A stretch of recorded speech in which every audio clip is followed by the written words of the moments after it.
تعريفك لنفسك صح ممكن يجيب لك فرص شغل.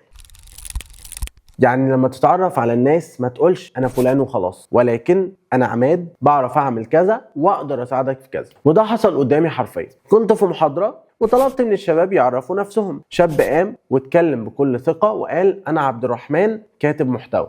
بعد الايفنت ما خلص سوبرفايزر في اكاديمية كان حاضر، طلب منه يبعت له السي في بتاعه. مرة تانية كان في شاب بيبيع عسل بس طول عمره مكسوف يقول ان هو بيبيع عسل، لحد ما في مرة عرف نفسه وقال انا فلان بتاجر في العسل. بعد الايفنت على طول حد جه وطلب منه عسل، والمفاجأة ان والد الشخص ده كان تاجر كبير، وبعدها عملوا صفقة من اكبر الصفقات اللي هو عملها في الشغل بتاعه. فرص اتفتحت بسبب جملة تعريف واحدة. الخلاصة الفرص مش هتجيلك وانت مستخبي. اخرج من اوضتك، اظهر، اتكلم عن نفسك وخبط على اي باب. اكتب لنا في كومنت اكتر حاجة بتمنعك تخرج من اوضتك ايه؟ الخوف ولا الكسل؟